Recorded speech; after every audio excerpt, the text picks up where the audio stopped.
Week 1 is finally here as the Indianapolis Colts begin the 2024 regular season at home against the AFC South champion Houston Texans. What must Anthony Richardson and the offense do to come out on top? And can the Colts defense contain CJ Stroud? Drake, football is officially back, and I'm ready to talk about it. Welcome to the Horseshoe Huddle Podcast presented by Indianapolis Colts on SI.com, part of the Fans First Sports Network. My name is Andrew Moore, and as always, I'm joined here by my colleague at Horseshoe Huddle and fellow co-host Drake Wally. Colts football's back, baby. And what a way to kick it off with a rematch from week 18 of last year. The Colts, a mere 15, 12 yards. Don't remember the exact number. But they were close to a division title last year. Had it basically in their fingertips and let it sneak away to this Houston Texans team. There's been a lot of talk between these two teams throughout the offseason, Drake. So Sunday's matchup, it's bound to be a wild one. Yeah, and I think that this is going to be one of those rivalries that's going to last years ahead. I think you're going to hear a lot about Stroud versus Richardson, and you really finally get to see it as a season opener. You get to see it, hopefully, with Richardson knock on wood, staying in the entire game. And I think that now you got two vastly different quarterbacks. Richardson's had all this time to prepare, whereas the first time he didn't. Stroud has now had all this time to play, whereas the first time he didn't when he saw Richardson. So I can't wait to talk about this matchup. I know at this point, Texans fans and Colts fans want to get at each other's throats for this game. There's so many different storylines to talk about in this one, Drake. You could look at it from the angle of Anthony Richardson versus CJ Stroud.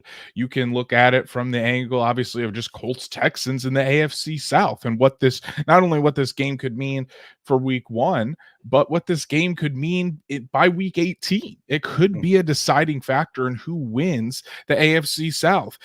The Colts haven't won a season opener since 2013. That is still out there. I know we really haven't talked about it much, but it's still a fact that exists out there. The Colts have a new defensive front. The Texans loaded up throughout the offseason as well. There's just so many things surrounding this game. And I think because of all of that, Lucas Oil Stadium is going to be absolutely rocking on Sunday afternoon. Want to get us started out here with, oh my goodness, a $50 super chat from the one and only CFO Patrick Rye. And as Patrick says, before you take a sip, Drake, he says, typically short changes those babies. Stats Matt saying that's worth a chug.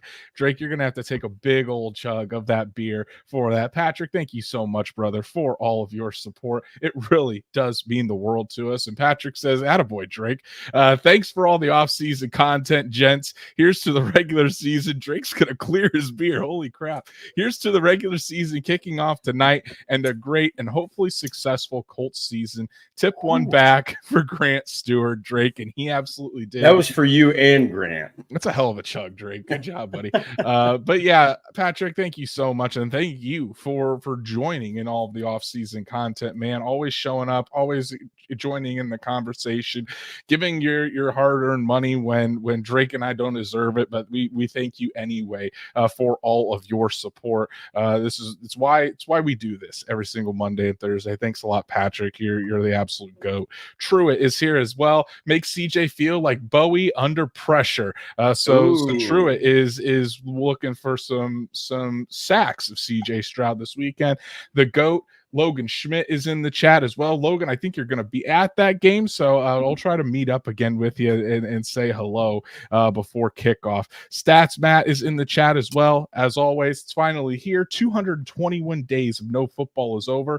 Let's get our revenge on those Texans. So it's really going to be a fun game, and I think that's why, because a lot of Colts fans want that revenge on the Texans, Drake. So as more people come on in here, please be sure to go follow us on all of our socials, like Horseshoe Huddle on Facebook, follow at Colts _SI on X, and subscribe to the Horseshoe Huddle YouTube channel. Make sure you hit that bell So, when Drake and I go live, whenever Noah goes live with the Shoehorn Podcast, you never want to miss any content here from Horseshoe Huddle. And if you can't catch us live, no worries. Apple, Spotify, Google, wherever you listen to podcasts, we're on there. Make sure you subscribe and give us a 5-star review so we can reach other Colts fans just like you. So without further ado, Drake, let's dive right into it, brother. The Colts against the Texans. Colts actually 3-point underdogs at home to the Houston Texans. The over-under is set at 48.5.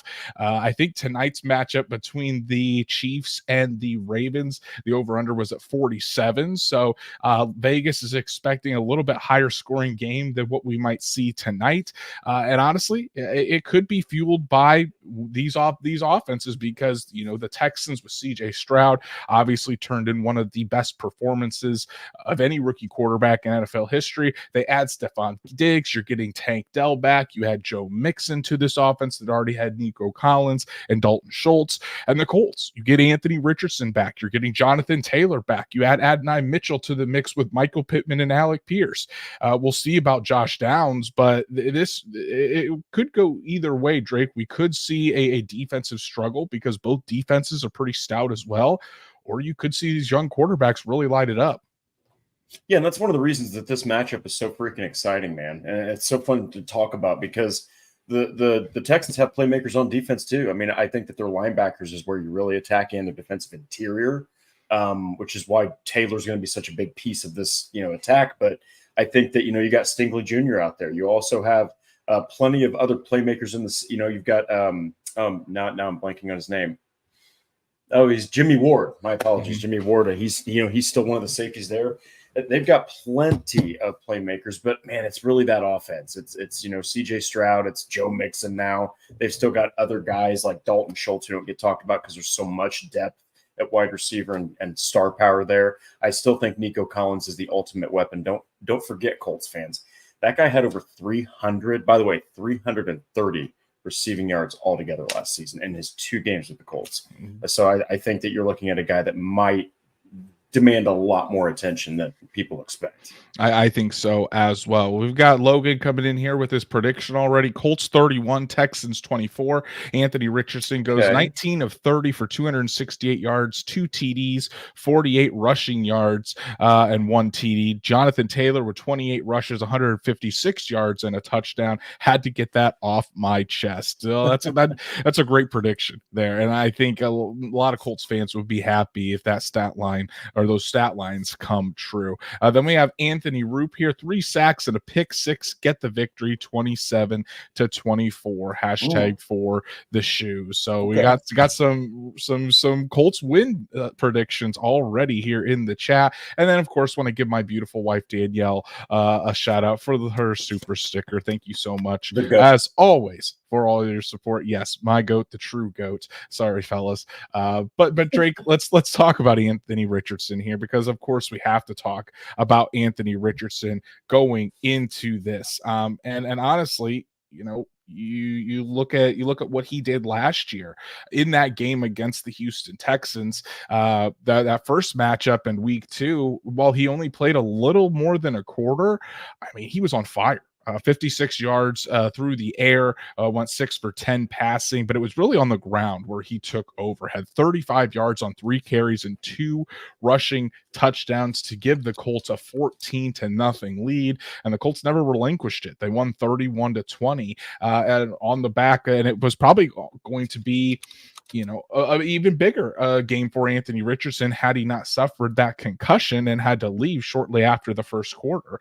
So Drake, I guess what the biggest question is, obviously we haven't seen Anthony Richardson play in regular season action in 11 months now. So to expect him to maybe go out there and absolutely light the world on fire, may not be the best prediction or the most realistic prediction. But as we saw last year, especially if this Texans defense hasn't improved against the run, in particular against the Colts, Anthony Richardson could be primed for a really big game. So that leads to the question that I'm going to ask you right here. What are your expectations for number 5 as he returns to the field in his first regular season action in almost a year? Well, you got to look back to that exact game you talked about. That was only his second game, and he was destroying Houston. All right. Now, yes, they did have Jonathan Grenard. They did not have Danielle Hunter, who, by the way, is a massive upgrade. Okay. So Houston definitely, or Houston, the Vikings downgraded. So I think that's going to play a factor. But look, man, I expect Anthony Richardson to be actually pretty accurate when he first hits the field. And here's why. He was like 5 for 6, okay, before he got that concussion. And then he started hitting throws in the dirt. I mean, I'm not saying it was just the concussion, but that definitely played a factor in it, because then he goes over to the sideline and goes, hey, guys, I don't feel good. Like, he's missing throws that he was hitting earlier. So I expect them to get him in rhythm with throws and then maybe attack with his feet later on, because Houston's going to absolutely be ready for him to attack with his feet, because last time they were caught completely off guard and he was just absolutely ruining him. Yeah, I agree. And stats, Matt, he's going to take my stat that I was getting ready to pull out later in the show, but we're going to do the stats, Matt, stat of the day.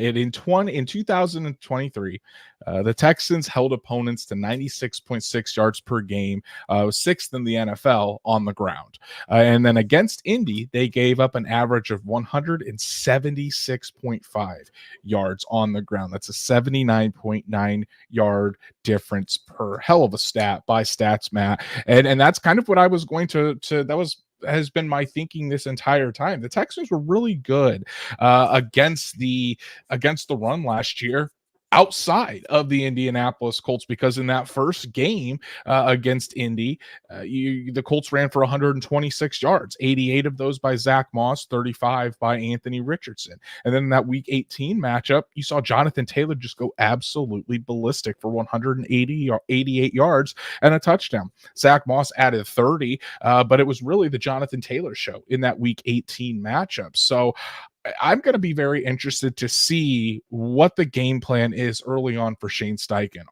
Is he going to have Anthony Richardson try to get into a rhythm quickly by trying to throw it pretty often to start and throw it just short completions, try to get him into a rhythm? Or is he going to allow Anthony Richardson just to get into the field the game by relying heavily on Jonathan Taylor to start the game? And seeing if the Texans are going to try to stop the run, or they're able to stop the run, or does he use a combination of both? Of focusing in on just pass, run, and incorporating the quarterback run into all of that. So I think we're going to know pretty quickly where Shane Steichen is looking to attack this Texans defense. And it wouldn't surprise me if he starts out with a run heavy attack and he sees that the Houston Texans can come out there and stop it. That right there is an approach that he had with against the Steelers. I don't know if anybody can remember that game. He didn't have Taylor. He didn't have Moss. He had Goodson and Sermon. And a lot of people were assuming, they're going to need to try to get the pass game going. Then they also lost Pittman. Well, here's what Steichen did. And I remember Andrew specifically mentioning this. He just turned to Mike Tomlin basically as far as like scheme goes. And he just goes, I'm going to run the ball every single play until you stop it. And until you do something about it, and they couldn't.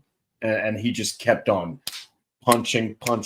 And Sermon and Goodson had themselves a day. So I think that is a really interesting point, because I was thinking maybe they'd come out with some short passes, get Richardson in rhythm, get that arm going, and then maybe hit them with some runs. But, to come out and say, hey, we're going to do this, and if you don't stop it, you're going to deal with this for the next 60 minutes. That's some real flexing out there on the football field. So. Yeah, I would agree. We'll see. Shout out to Paul Wilson, another super chat. Paul, appreciate the hell out of you, brother, and thank you so much for all of your support. And this is a good one. I'll be getting drunk all day Sunday on Texans fans' tears. Let's make it loud, Colts fans. That's a hell of a super chat, Paul. So hopefully, if you are at the game, it's going to be a hell of an atmosphere. I mean, that Week 18 game, I know it was a win and you're in basically for the playoffs, so it's a little bit different. But I think with the return of Anthony Richardson, there's a buzz going to be there at Lucas Oil Stadium. So, Paul, thank you so much for the super chat, brother. Really, really do appreciate it. Stats, Matt. To add to the stat of the day, Houston gave up 15 touchdowns and a 3.16 yard per rush versus all non-Colts opponents. And against Indy, they gave up 4 touchdowns with a 5.88 yard per rush. Some of it has to be Shane's scheming. And I completely agree, Stats Matt. I think that's a good point. I think it talks about the types of the running scheme that the Colts run and the diversity in that run plan, combined with an offensive line that's fantastic up front in the run game. Talking about Quentin Nelson, Ryan Kelly,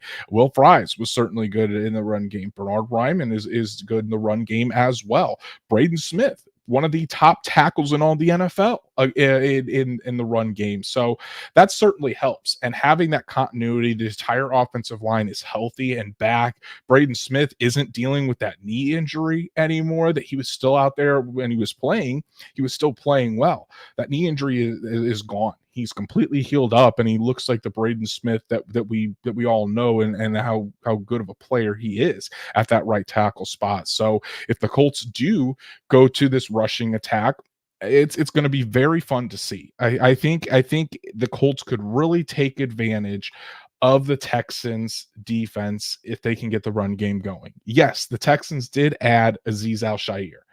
Azeez Al-Shaair isn't going to completely stop the Colts run game. In the first game, it was just Anthony Richardson. There was no Jonathan Taylor. In the second game, just Jonathan Taylor, no Anthony Richardson. So when you put those two together against this Houston Texans team, it's going to be a little bit of pick your poison on who to try to stop. And again, having Jonathan Taylor in the backfield with Anthony Richardson, it's just going to open up things in the passing game as well. So honestly, Drake, if I'm Shane Steichen, that's kind of what I would probably do, is start out with the run game. Obviously, you don't want to completely abandon the pass, but I would start with a run heavy attack. See if the Texans can stop it, and then if they can, or if you are having trouble, yeah, go to change things up a bit. But if not, just ground and pound this team to death, and having a strong running game will help eliminate some of the pass rush that you were talking about that Danielle Hunter adds along with Will Anderson. So that's what I'm looking for. I think the Colts will start out with a run heavy attack. Now watch Shane Steichen will come out and he'll just be throwing the ball like crazy. But it wouldn't surprise me at all if Shane Steichen just says, last year you couldn't stop the run. Let's see if you can do it this year. And if not, then the Colts will gladly run the football down the Texans' throat all the way to a victory. Yeah. And, there is props to be had for the Texans adding Danielle Hunter, because now you're putting him opposite the defensive rookie of the year last year. So I think that there's a lot to be said there from their pass rushing standpoint. Now, we're talking a lot of interior runs, though, guys. I mean, we're talking a lot of Quentin Nelson, Will Fries, and Ryan Kelly specifically. And yes, Bernard Ryman can run block, and obviously Braden Smith is a fantastic run blocker, but it's really right there in those interior gaps where Indianapolis wants to dominate the line of scrimmage, because then it opens up everything else. So I like what you said there, man. I mean, if they come out with a ground heavy approach and they can dominate the line of scrimmage early, I mean, with a running quarterback like Richardson, that's just a nightmare. That's a nightmare for a defense, because you're probably starting off with Taylor doing it and then incorporating Richardson, who arguably at times can be like a second running back. Yeah, I would agree. But of course, the Colts can't just rely on the running game. They have to have success through the air. It is a passing league after all. So that kind of begs the question, Drake, who do you think of the wide receivers as we kind of shift to that group? Which wide receiver do you think ends up stepping up on Sunday? Obviously, Pittman's going to be out there. Mitchell, Pierce, looking unlikely that Josh Downs is going to be out there because he hasn't practiced all week. He hasn't practiced since he injured that ankle 4 weeks ago now. So it's looking highly unlikely that Josh Downs does play. So who do you think is the wide receiver that ends up stepping up for the Colts on Sunday? So, we're both really high on Derek Stingley Jr. I'm high on Jalen Petrie. I think that Kamari Lassiter, even though he is a rookie, I think that he's got some serious appeal as a great, future corner in the NFL. Then, of course, they've got Kalen Bullock and Jimmy Ward. Here's the thing about Jimmy Ward. He's solid, but he's still a veteran at any point. He hasn't played at his prime level of football. So I'm looking at the deep ball. I'm looking at a guy who is going to attack those safeties, not the cornerbacks. That's going to be Alec Pierce. I'm looking for Alec Pierce. even if he gets an ideal game for him, if he gets 3 catches, it's like one shot that's like 65 yards, a couple other peppered in, and the one shot that's like 65 yards is reminiscent when they played Las Vegas last year when he caught it on the post and just took away with it. So I'm looking for Alec Pierce to have a seriously huge play in this game because he hasn't had Richardson. You attack this secondary by attacking their safeties because one of them is a rookie. You want to test the rookie. And the other one is a veteran who, yes, he's played good, but he hasn't played absolutely fantastic.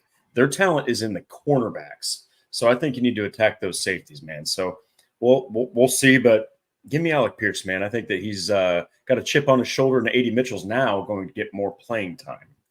Yeah, I think with Josh Downs probably being out, you're going to see Adonai Mitchell take the majority of those snaps in the slot. I mean, Michael Pittman will rotate in there as well because Pittman can really go all over the field. But I think the Colts are really happy with what Adonai Mitchell has been able to show in the slot this year.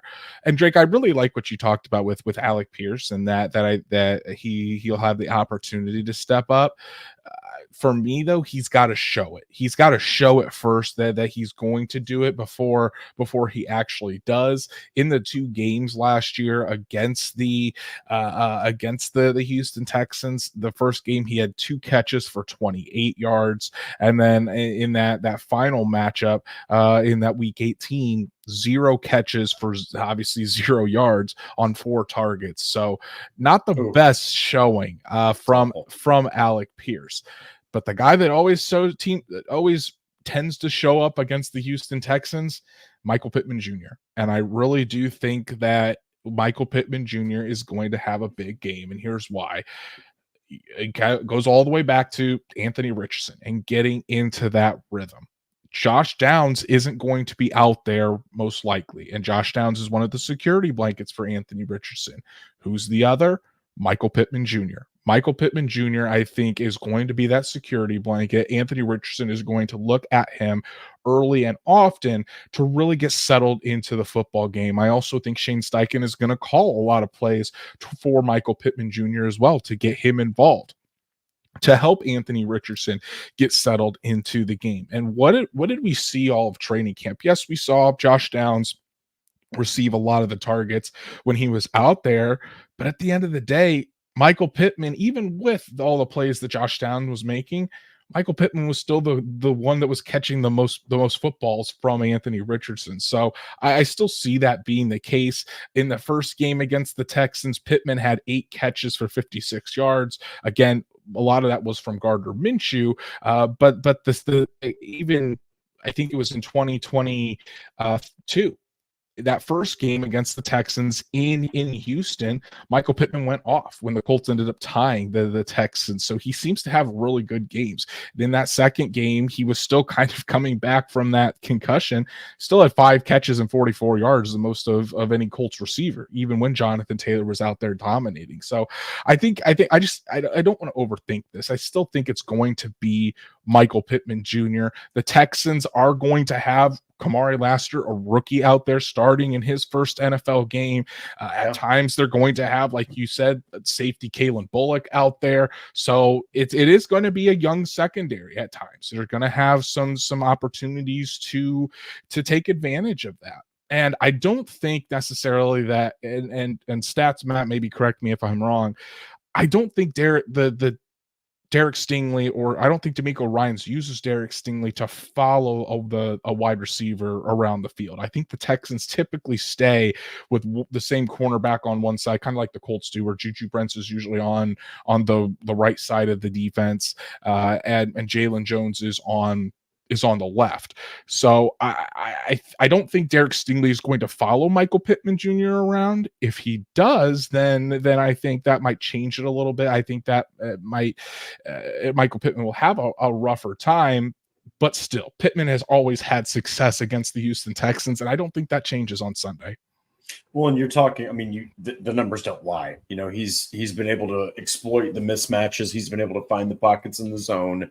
He's been able to exploit blitz packages and everything else. And D'Amico Ryans is an absolutely outstanding defensive mind. So the fact that Pittman just continues with two different quarterbacks, by the way, to have success. And then you're talking about Matt Ryan. I remember that game. I mean, Pittman went out there and I think he had like 10 plus catches. I mean, he absolutely dominated. So I like that prediction. Sometimes it's not the sexiest option to go with the most talked about reliable option, but sometimes it's the smartest. And, don't be surprised if Pittman goes out there, 7-8 catches, 100 plus yards and score. Now, the matchup that I think is getting underlooked in all of this as well is the Colts offensive line versus the Texans defensive line, Drake, because you add Danielle Hunter into the equation. Will Anderson Jr. is in his second year coming off of winning the Defensive Rookie of the Year award. Really, really good pass rushers on that side of the football. And last year, the Texans really didn't have much success getting after the Colts quarterbacks in their two matchups. The Texans in that first matchup had 0 sacks of Anthony Richardson and Gardner Minshew. And then in that week 18 game against the Colts, I think they only had 1 sack, and that was from Christian Harris, who is a linebacker. So really no defensive linemen were able to get the Colts quarterbacks on the ground. That might change on Sunday just because you expect Will Anderson to take another step in year 2. Danielle Hunter was an absolute menace last year, but I think this is an underrated matchup because it really could turn out to be whichever teams dominate up front is who wins this football game, especially if the Colts really want to rely on the running game. This Colts offensive line is going to have to be at their A game from the very beginning. It's not like you can take a week or two to kind of get in sync. This Colts offensive line has been together for long enough that they should be able to hit the ground running in week 1. Yeah, and the thing about Will Anderson is last year he was a fantastic run defender. I mean, he set the post right there. He was very difficult to move. You saw it multiple times against the Colts. I mean, it was really the edge was not where Taylor won. All right, not on Anderson's side anyway. But the thing about Danielle Hunter is he's I would say he's probably like subpar at run defense, and if he's dealing especially with Braden Smith, give me Braden Smith because this guy per Pro Football Focus barely got over 50, and in the past he hasn't been the strongest run defender. He is far more of your pass rushing type, and that's where he really excels and makes all of his money. And he had a career year last year, was in sacks. So I think that's really the side you attack is wherever Will Anderson isn't. If you want to run it to the outside, but I still think that if you are going to attack this Texans defensive front, it's still going to be in those interior gaps. Yeah, I would agree there. So, but let's talk about the other fronts. Colts defensive line, a revamped defensive line against a Houston Texans offensive line that is much healthier than a season ago. Oh, yeah. And I think that is going to be huge for the success of the Texans. But this Colts defensive line revamped and at pretty much full strength. Obviously, no Samson Ebukam, but you have DeForest Buckner and Grover Stewart, who what they are going to do. Kwity Paye looks to have taken a step at least in the preseason and training camp. Can he carry over into the regular season? Can he get more consistent pressure on the quarterback? Last year in that first matchup with the Houston Texans, Kwity Paye came away with a sack. In the second matchup, I think the Colts only had 2 sacks, and it was DeForest Buckner and Ronnie Harrison Jr. So, but I'm really interested, of course, to watch the rookie Laiatu Latu, Drake. Do I think Latu's going to be out there to start? No, I do think that Tyquan Lewis is probably going to get most of the run on those running downs. But Latu's going to play a lot, and I'm looking for him to be impactful. I don't necessarily think that the Colts are going to make him line up on Laramie Tunsil every single play. I think they're going to move Laiatu Latu around, and he's going to get plenty of opportunities on the other side against Titus Howard as well. So when you factor all of that in there, again, who do you think has the upper hand in all of this? Do you think it's the Colts defensive line or the Texans offensive line? I like how you brought up that the Texans offensive line is vastly healthier, because last year when the Colts ripped off 6 sacks on CJ Stroud, they were not healthy. I mean, they were banged the hell up, and the Colts just ate them. I mean, I remember that blitz for EJ Speed ran right through, totally unblocked, and CJ Stroud just basically fell to the ground to avoid getting his head taken off. So I think this is going to be different. I do think, though, that when you look at DeForest Buckner, Grover Stewart, Tyquan Lewis is no slouch. Kwity Paye is absolutely no slouch. All he's done is just continue to improve year after year. Dio Dengbo is no slouch. I mean, and neither is Leatu Latu. That is a lot to handle, okay? And then you've also got Raekwon Davis. And then I can't believe I'm saying this, and maybe he'll get a sack like he did in one of the first couple games last year. But you also have the elite pass rushing interior defensive tackle Taven Bryan on your roster. So let's hope he's a healthy scratch. You just that's a joke though. But seriously, I think the slight edge goes to the Colts just because you've got serious talent and depth there on that defensive front. And I think that as the game goes along, I think that's going to overtake the Texans offensive line, who, by the way, people might be healthier, but they're still not elite. And I think this could be the key, that the true key to the game is the Colts defensive line and defensive front getting pressure on CJ Stroud and getting pressure often on CJ Stroud, because everyone remembers that first play in week 18 where Stroud was sat back there in the pocket and just launched one deep to Nico Collins, and that started everything. There were way too many times last season in these two matchups where CJ Stroud sat back there and had way too much time to throw. The consistent pressure has to be there for the Indianapolis Colts, and it has to come. It can't just come from Buckner, or it can't just come from Latu. It's got to be a complete team effort where you have multiple guys getting pressure on CJ Stroud. And Stroud's not a statue back there in the pocket either. Stroud can, if you let Stroud get out of the well, he can take off and pick up a first down. He can extend the play with his legs, and if he gets outside the pocket, the play's not over. Those secondary guys will still need to cover, because Stroud always keeps his eyes downfield and is ready to rip it, even if he is chased out of the pocket. So it's going to be a huge challenge and a huge task for this Colts defensive line to make sure they're forcing CJ Stroud to get rid of it before he wants to, and keeping Stroud uncomfortable throughout the game. You don't want to let him just sit back there, get into a rhythm, and then all of a sudden it's boom, a 10-yard catch to Stephon Diggs, a 15-yard grab by Nico Collins, a 7-yard catch by Tank Dell, a 12-yard game by Dalton Schultz, and then all of a sudden it's a 15-yard touchdown to Stephon Diggs. You know, you can't just let him get back there and pick apart this defense when you're not getting consistent pressure. You just have to get consistent pressure against this guy. Otherwise, he's going to pick you apart. We saw it so many times last year, and I was a rookie. You would have to assume CJ Stroud's going to take another step forward as well, like most rookies do. So that's what is going to be so key, is for this Colts defensive line to get after CJ Stroud and get after him often. I'm not saying you have to sack him 6 times, but there just needs to be consistent pressure. You can't let him sit back in the pocket for 4 or 5 seconds. He needs to be getting that ball out within 3 seconds or sooner. Yeah, and he's definitely a rhythm passer. You know, he's definitely a pocket guy who can hit anyone with he just needs a little bit of space to hit someone with a football. And so I absolutely agree. And that was really the catalyst to why the Colts lost last season. Everyone remembers the Tyler Goodson play, man, but it was really the lack of pressure on CJ Stroud. He just sat back there and looked fantastic, because his numbers in that first matchup are a little bit blown out of proportion because they were playing cleanup a lot. Yeah, and the thing is, too, if the Colts defensive line doesn't get pressure on Stroud, that just puts the test on this young secondary. It makes their job so much more difficult, and that's going to be something else to watch out for here, too, is the Colts secondary is really getting thrown to the fire early, because of all those weapons that I just mentioned, along with Stroud at the quarterback position. And granted, this secondary has faced Stroud now twice. So it's not like they're seeing him for the first time. Juju Brents, Jalen Jones were the starting corners in that final game. Julian Blackmon wasn't out there, but Julian Blackmon faced him in week 2. Nick Cross was out there in week 18 as well.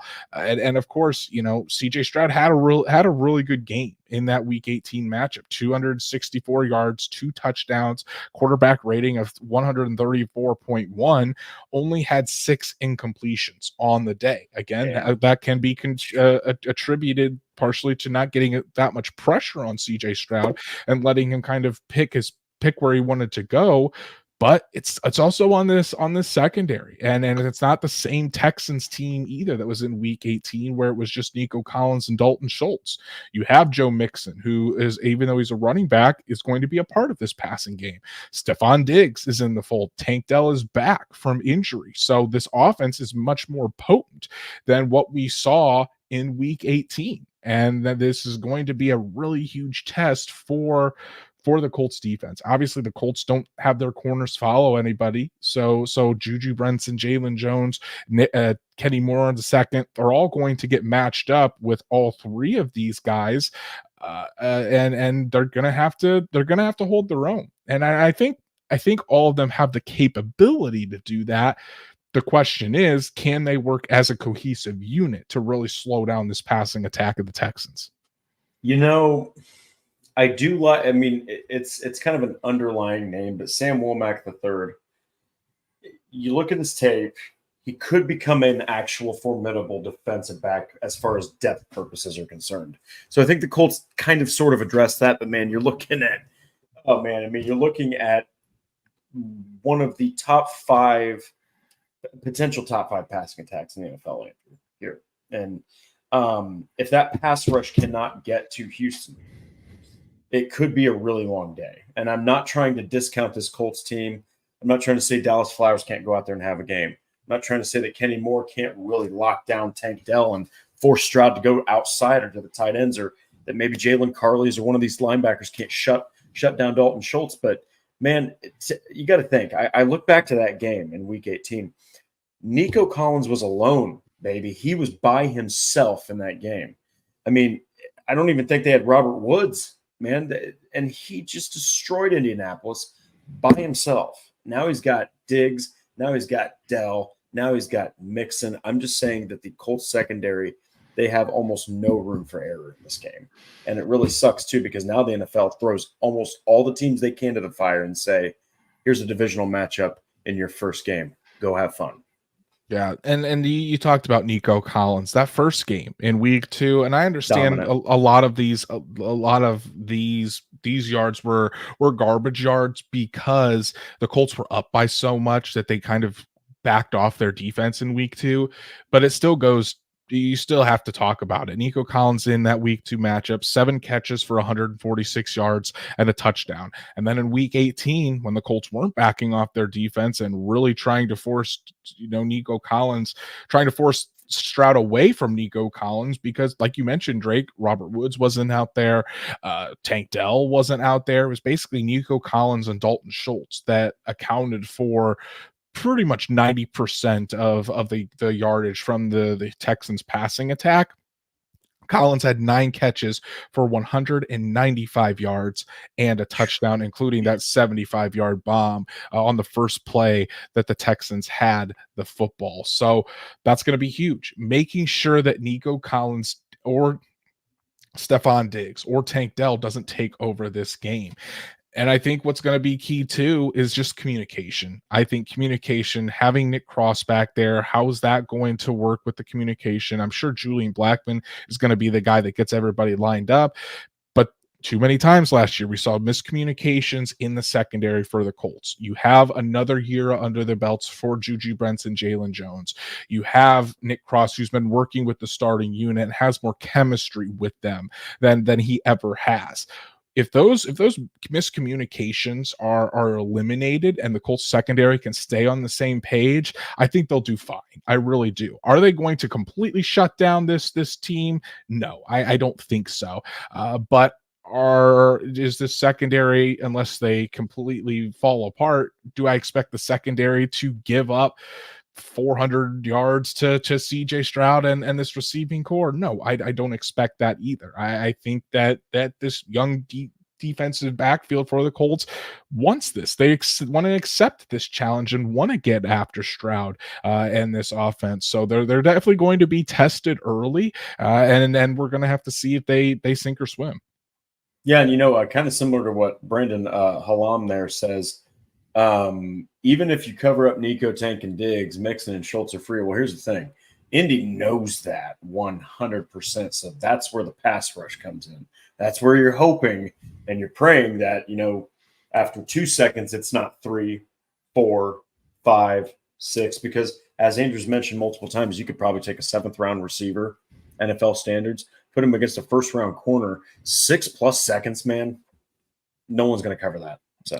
And for Mixon and Schultz, that's where Zaire Franklin and EJ Speed come in. They're going to be the ones primarily tasked with covering those guys. But as we do with every one of our preview episodes, our X factors. Drake, who do you think is going to be the X factor for the Colts that's going to determine who wins this game?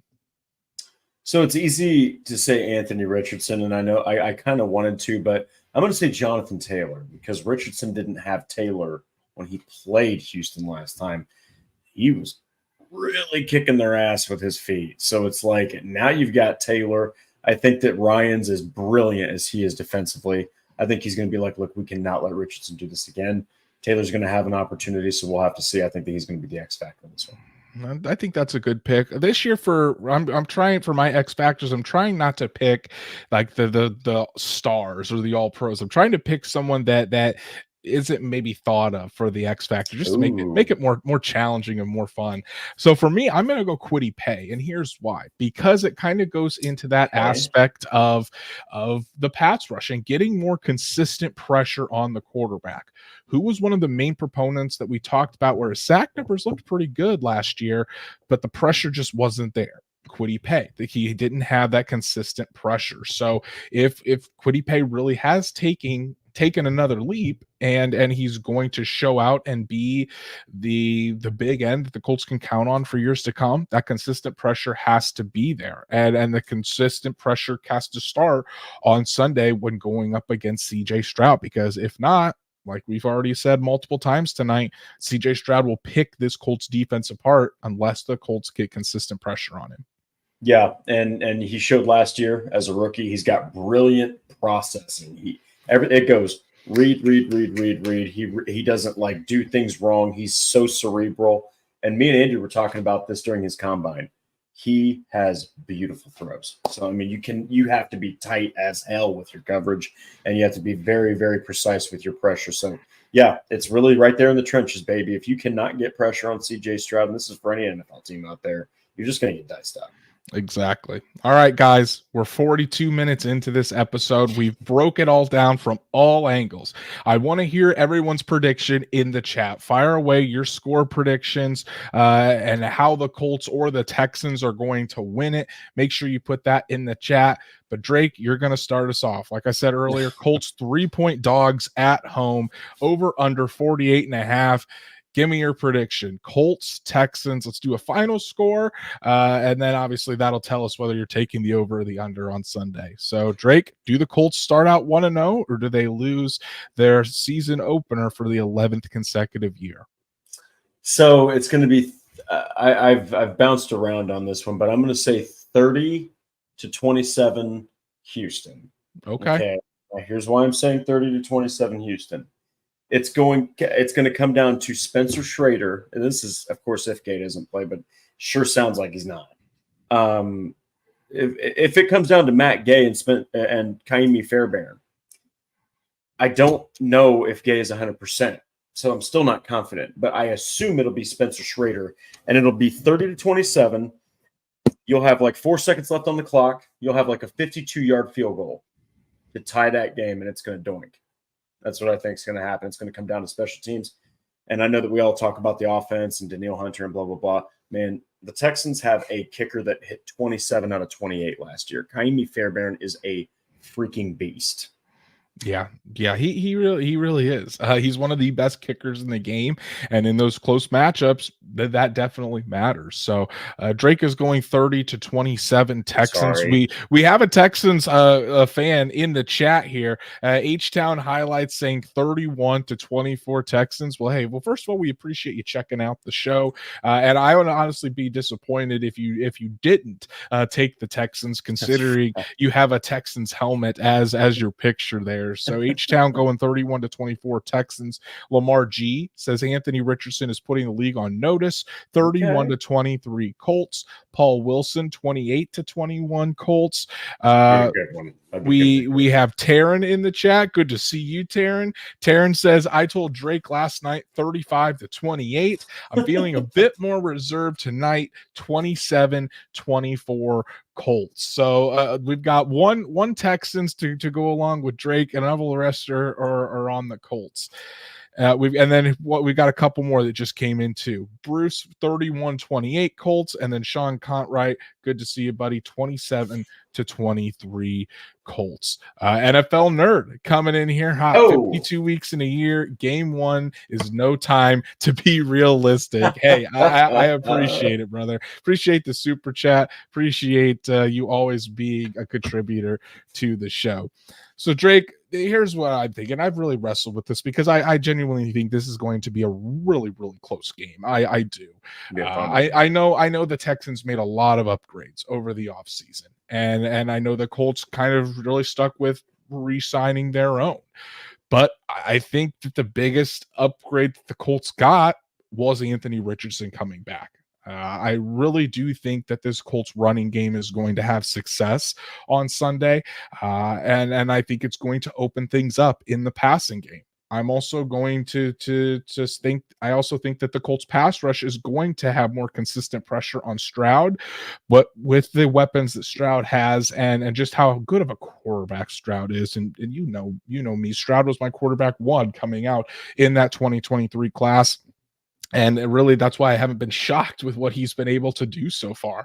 But right. I do think it's going to be close. But at the end of the day, I think that when you look at these teams and you look at what's transpired all offseason, when you lose a game the way that the Colts did, they're going to come out, and I just think they're going to want it a little bit more. So when you get on the back of that, I'm going with Sean Contwright's prediction as well. I'm going 27-23 Colts. I do think that the Colts rushing attack is going to be a big proponent. Wouldn't surprise me at all if both Anthony Richardson and Jonathan Taylor have rushing touchdowns on Sunday. I think Anthony Richardson will also have a passing touchdown, and even though Michael Pittman might receive the majority of the catches, I think that touchdown is going to go to Mo Alley Cox. It is someone that we really haven't talked about all game. So kind of be on the lookout for that. But I think at the end of the day, it's going to be this Colts pass rush that really shows up, where the Texans will have it on a final drive, and it's going to be the pass rush that ends up winning the game for the Colts. So I'm going 27-23 Colts. They do hit the over. Drake and I both hit the over, but it's going to be a really fun matchup regardless at Lucas Oil Stadium on Sunday. A couple more predictions. We have Darren 34-31 Colts. Okay. NFL Nerd going 38-33 Colts. A lot of Colts fans, obviously, on the Colts. But either way, huge matchup between these AFC South teams. I don't think it's going to be a blowout by either team. I'd actually be shocked if it was. This one is going to come down to the fourth quarter, and it's whoever executes the best in that fourth quarter, I think, is going to come out on top. Let's go to the injury report, Drake, for our first really official injury report of the season. We'll get the Colts injury report up here. It's a long one, guys. It's a very clean injury report, which you love to see, but it's some big names on there. Obviously, Josh Downs. We've been talking about it ever since it happened. High ankle sprain. He was 4 weeks out on Wednesday from that high ankle sprain.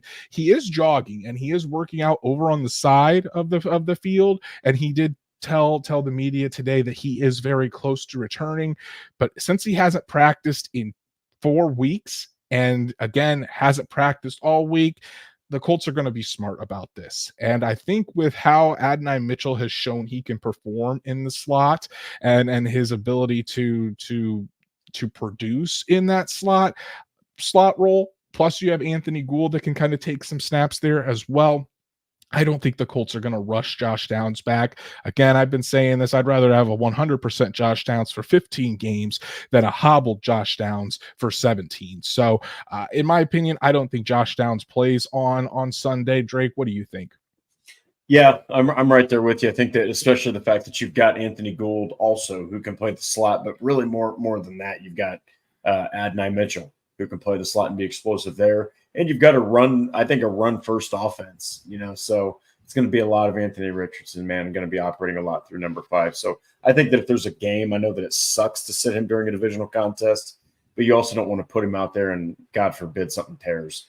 Yeah. Exactly. And then the other name on the injury report is kicker Matt Gay. So Matt Gay didn't have the best preseason. People were wondering if there was something wrong with the Colts kicker. And it turns out it came out that he had a hernia that was recognized after the Cincinnati Bengals preseason game, had surgery on that hernia. They haven't given really a timetable on when he will be back or if he will play on Sunday. But the Colts do have Spencer Schrader, who is the kicker that's been with the Colts all summer long, all spring, all summer, as a backup option, just in case Matt Gay cannot go on Sunday. And again, Drake, 2 days not practicing. It's not the same with a kicker, but at the same time, with a hernia and him just having surgery not too long ago, I think, again, it's probably a stretch that Matt Gay plays on Sunday, and I think Spencer Schrader will be the one handling the kicks. Yeah, and that's where I mean, if this comes down to special teams, or I put out in one of my pieces that releases tomorrow, if this somehow, some way, it's unlikely, but if it becomes a kicker's delight, man, this is where you just got it. It would be so much better to have Matt Gay out there. But Spencer Schrader's in the NFL for a reason. He's on the Colts roster for a reason. I trust Brian Mason, so we'll have to see.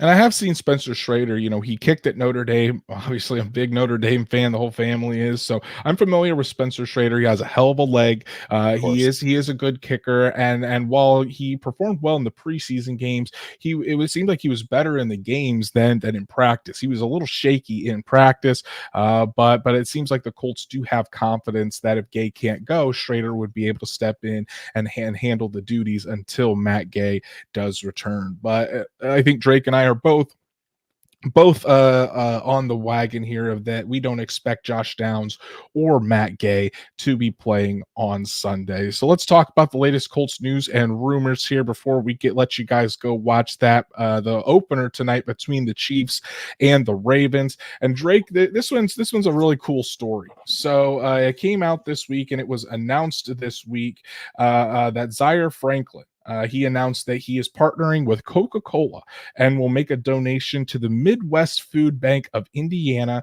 for every tackle he records in the 2024 season in an effort to combat local hunger. Really, really cool cause. And Franklin is pledging $44, his number, per tackle, with Coca-Cola contributing a matching dollar-for-dollar donation. So really, really cool initiative that Zaire Franklin is doing this season. And hey, Drake, the last 2 seasons, Zaire Franklin has had over 160 tackles in 2022, and last year had 179 tackles. Would have had over 180 tackles had he played all 17 games. So healthy Zaire Franklin with all of those tackles, that's going to be a lot of money going to Midwest Food Bank of Indiana. Yeah, and I think I predicted that he'll get it, but I mean, his last year average was about 11 a clip. So if he gets 188 tackles times $44 just from tackles, that's over $8,000. I mean, that's a really interesting. He knew that he's gonna be out there and he's gonna be just south of 200 in week 18, and he's gonna be like, "Damn it, I need to feed some people." And he's going to go out there and he's just going to get 10 more tackles. So, well, yeah, awesome. and the thing is too, Coca-Cola is matching that. So as Patrick says, it's going to be around 17,000 for charity. So really That's awesome thing awesome. that Zaire Franklin is doing. And if you haven't already been rooting for Zaire Franklin to break the franchise record for tackles in a season once again, you definitely should now. So really, Right. really, really cool. Charity or donation, really cool idea that Zaire Franklin is doing for a really good cause. So before we do get out of here, I do want to bring this up. Taryn is asking, before you guys sign off tonight, quick predictions on the NFL opener. Two good teams could set the tone for the AFC playoff picture tonight: Ravens or Chiefs. So yeah, the NFL opener tonight. Let's give our predictions on who we think is going to take home the first win of the NFL season. Drake, I'm going Chiefs. I put my money on the Chiefs money line. I think that the Chiefs are going to have a better performance than they did last year in the opener against the Lions. I don't think it's going to be a very high scoring game because both these defenses are really stout. Again, I think the over under is set at 47. I think I'm probably going to take the under on this one. I am going to go Chiefs 23, Ravens 20. So I think that it might have been a 3-point game. So it was going to be a push for me. But hey, I'm going Chiefs 23, Ravens 20, and the Super Bowl champions start out 1-0. That is exactly what I was going to predict. Yeah. I mean, and I told Taryn, I'm like, man, everyone's going to talk about Lamar Jackson and Patrick Mahomes and all these offensive stuff. You've got the Ravens defense, who is nasty. And you've got the Chiefs defense, who Steve Spagnuolo is arguably the best defensive coordinator in the league and arguably the best defensive tackle in the NFL is there, and one of the best corners in Trent McDuffie. I mean, that's going to be a lot of defense. And I would say 23-20 Kansas City. But I will say, if anyone wants, there's a lot of free parlays out there on all these sites and stuff. So if you really want to, I would say Lamar Jackson anytime touchdown, Pacheco anytime touchdown, take that under. I took Chiefs money line, Pacheco anytime touchdown, and then Derrick Henry anytime touchdown. I think he gets a TD in his debut with the Ravens. But that's our show for tonight, guys. Really appreciate everybody tuning in to talk about this fantastic matchup between the Colts and the Texans on Sunday. Want to give a shout out to our fantastic members and super chatters. Patrick, the CFO, with his unbelievable super chat. Thank you again, brother. My beautiful wife, Danielle, Paul Wilson, NFL Nerd. Thank you guys all so much for your super chats and everyone else that joined us tonight. Really, really do appreciate it. If you haven't done so, again, please go follow us on all of our socials, like Horseshoe Huddle on Facebook, follow at Colts_SI on X, and subscribe to the Horseshoe Huddle YouTube channel, and make sure you hit that notification bell so you never miss us. And if you can't catch us live, wherever you listen to podcasts, be sure to subscribe, give us a 5-star review so we can reach other Colts fans just like you. So, Drake, before we get out of here, we do have plenty of content talking about the Colts against the Texans on horseshoehuddle.com. Tell the people what they need to go check out. I released my 10 most important players to the Colts' success in 2024 piece, 3 bounce back candidates for this season, and then tomorrow morning I have my 5 keys to an Indianapolis victory over the Houston Texans. Be sure to go check those out. For myself, got a piece out there on Anthony Richardson. He makes his official return to the regular season field, I guess I should say, on Sunday. And while there's been a lot of talk about Richardson versus Stroud, Richardson doesn't see it that way. He's only focused on the Texans defense and doing the best that he can to get the W. And then I have another one coming out tomorrow, like Drake, but this one focusing in on DeForest Buckner and Zaire Franklin. They talked this week about having some unfinished business with the Texans. This Colts defense is really fired up to go against CJ Stroud and try to avenge that Week 18 loss. So make sure you check those out, as well as everything else by our talented writers at Horseshoe Huddle. NFL.com. Go follow Drake at DWalsterDrake.